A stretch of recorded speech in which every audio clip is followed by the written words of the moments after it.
നമസ്കാരം. ട്രംപിനെ ഹോർമൂസിൽ തടവിലാക്കി. ഖാർഗ് ദ്വീപ് പിടിക്കാൻ ട്രംപിന്റെ മിസൈൽ ആക്രമണം. ഇറാനുമായിട്ടുള്ള സൈനിക നീക്കം 5ാം ആഴ്ചയിലേക്ക് കടക്കുമ്പോൾ അമേരിക്കൻ പ്രസിഡന്റ് ഡൊണാൾഡ് ട്രംപ് സമാനതകളില്ലാത്ത പ്രതിസന്ധിയിൽ നിന്നുള്ള റിപ്പോർട്ടുകൾ വരുന്നുണ്ട്.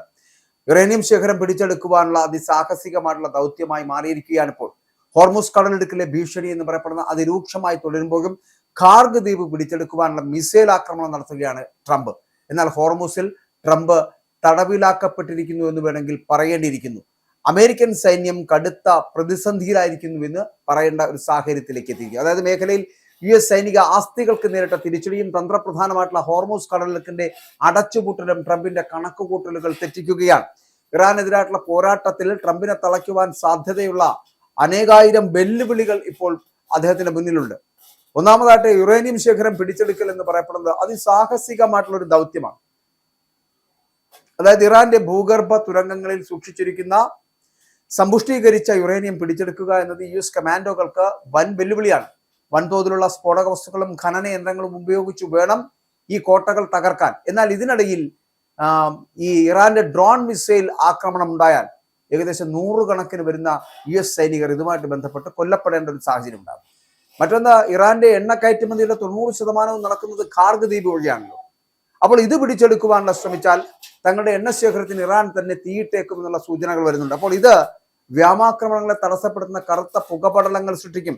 സൈനിക വിദഗ്ധർ ഈ നീക്കത്തെ ആത്മഹത്യാപരമെന്നാണ് ഇപ്പോൾ വിശേഷിപ്പിക്കുന്നത് പോലും. മറ്റൊന്ന്, ഹോർമൂസ് കടലിടുക്കിലെ ഭീഷണിയാണ്. ലോകത്തെ എണ്ണ നീക്കത്തിന്റെ ജീവനാഡിയായിട്ടുള്ള ഹോർമൂസ് കടലിടുക്ക് ഇറാൻ ഏകദേശം അടച്ചു കഴിഞ്ഞു. കടലിടുക്കിന്റെ വീതി കുറവായതിനാൽ US കപ്പലുകൾക്ക് ഇറാന്റെ തീരത്തു നിന്നുള്ള മിസൈലുകളെ പ്രതിരോധിക്കുവാൻ കേവലം 2 മിനിറ്റിൽ താഴെ സമയം മാത്രമേ ലഭിക്കൂ. ഇത് എണ്ണ കപ്പലുകളുടെ സുരക്ഷയ്ക്ക് വലിയ ഭീഷണിയാണ് എന്നുള്ളതാണ്. മറ്റൊന്ന്, ഊർജ്ജ നിലയങ്ങൾ തകർക്കൽ. അത് തിരിച്ചടി എന്ന് പറയപ്പെടുന്ന അതിന്റെ ഭയാനകമായിട്ടുള്ള ഒരു വെർഷനാണ്. ഇറാന്റെ ഊർജ്ജ നിലയങ്ങൾ തകർക്കുമെന്ന് ട്രംപ് ഭീഷണിപ്പെടുത്തുന്നുണ്ട് എങ്കിലും ഇതിന് പകരമായിട്ട് ഖത്തറിലെയും സൗദിയിലെയും എണ്ണവാതക കേന്ദ്രങ്ങൾ ഇറാൻ ലക്ഷ്യമിട്ടാൽ ലോകം കണ്ട ഏറ്റവും വലിയ സാമ്പത്തിക പ്രതിസന്ധിയിലേക്കാകും കാര്യങ്ങൾ നീങ്ങുക എന്നുള്ളതാണ്. ഇപ്പോഴാ ഇവിടെ ബാബ് അൽ മന്ദബ് കടലെടുക്ക് തടയുമെന്ന് ഇറാന്റെ പിന്തുണയുള്ള ഹൂതി വിമതർ ഭീഷണിപ്പെടുത്തുന്നുണ്ട്. ചുവന്ന കടലിലേക്കുള്ള പ്രവേശന കവാടം അടഞ്ഞാൽ ആഗോള എണ്ണ വില ബാരലിന് $150 കടക്കുമെന്നുള്ള കാര്യം ഉറപ്പായിരിക്കുകയാണ് ഇപ്പോൾ.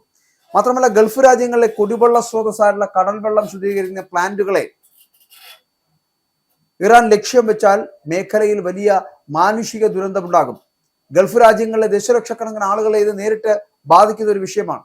മറ്റൊന്ന്, US താവളങ്ങൾക്ക് നേരെയുള്ള ആക്രമണം നടക്കുന്നു. ഇതുവരെ മേഖലയിൽ ഏകദേശം 104 US താവളങ്ങൾക്ക് നേരെ ഇറാൻ ആക്രമണം നടത്തി കഴിഞ്ഞു. സുരക്ഷാ ഭീഷണിയെ തുടർന്ന് US സൈനികർക്ക് തങ്ങളുടെ താവളങ്ങളിൽ നിന്ന് ഹോട്ടലുകളിലേക്കും മറ്റും മാറേണ്ടി വരുന്നത് ഏകോപനത്തെ ബാധിക്കുന്ന തരത്തിലേക്ക് എത്തിയിരിക്കുന്നു. ഇനി മറ്റൊന്ന്, റഷ്യയുടെ സഹായം ഉണ്ടാകുന്നുണ്ട്. സൗദിയിലെ US താവളങ്ങളുടെ സാറ്റലൈറ്റ് ചിത്രങ്ങൾ റഷ്യ ഇറാൻ കൈമാറുന്നുണ്ട് എന്ന് യുക്രൈൻ പ്രസിഡന്റ് വ്ളാഡിമിർ സെലൻസ്കി കഴിഞ്ഞ ദിവസം ആരോപിച്ചിരുന്നു. ഇറാന്റെ മിസൈൽ ആക്രമണങ്ങളുടെ കൃത്യത വർദ്ധിപ്പിക്കുവാൻ ഇത് കാരണമാകുന്നുണ്ട് എന്നുള്ള തരത്തിലുള്ള വാർത്തകളും കഴിഞ്ഞ ദിവസം പുറത്തു വന്നിരുന്നു.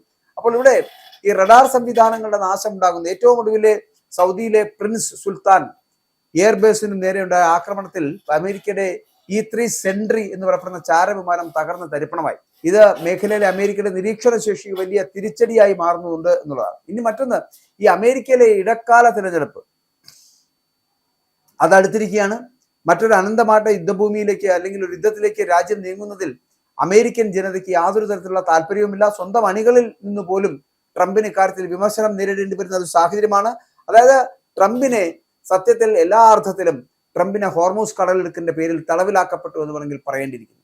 കാരണം ഇന്ന് അങ്ങോട്ടും ഇങ്ങോട്ടും അനങ്ങാൻ പറ്റാത്ത തരത്തിലേക്കുള്ള ഒരു വലിയ പ്രതിസന്ധിയിലേക്ക് ട്രംപ് എത്തപ്പെട്ടിരിക്കുന്നു. ഇറാനിലേക്ക് പോയി കഴിഞ്ഞാൽ ഇറാന്റെ ആക്രമണം ഉണ്ടാകുമെന്നുള്ളത് 100% ഉറപ്പായിരിക്കുന്നു. മറ്റൊന്ന്, ഇസ്രായേലാണ്. ഇസ്രായേലിലേക്ക് പോയി കഴിഞ്ഞാൽ മറ്റൊരു രീതിയിൽ പ്രവർത്തിക്കാൻ കഴിയില്ല. അതുകൊണ്ട് തന്നെ ഇസ്രായേലിനെയും സഹിക്കേണ്ടി വരുന്ന ഗതികേടിലേക്ക് ഇറാൻ ചെന്നെത്തപ്പെട്ടിരിക്കുന്നു. ട്രംപിനെ ഹോർമൂസിൽ തടവിലാക്കുന്ന തരത്തിലേക്ക് ഒരു സാഹചര്യം സൃഷ്ടിച്ചിരിക്കുന്നു. എന്തുകൊണ്ട് അത് ഉണ്ടാകുന്നു എന്ന് വെച്ചാൽ, ഖാർഗ് ദ്വീപ് പിടിക്കാൻ വേണ്ടിയുള്ള ട്രംപിന്റെ മിസൈൽ ആക്രമണങ്ങൾ നടക്കുമ്പോൾ ഒരു ഭാഗത്ത് ഇറാനും മറ്റൊരു ഭാഗത്ത് ഇസ്രായേലും നിലനിൽക്കുന്നു. സത്യത്തിൽ ട്രംപ് തടവിലാക്കപ്പെടുന്ന തരത്തിലേക്ക് എത്തപ്പെടുന്നതാണ്.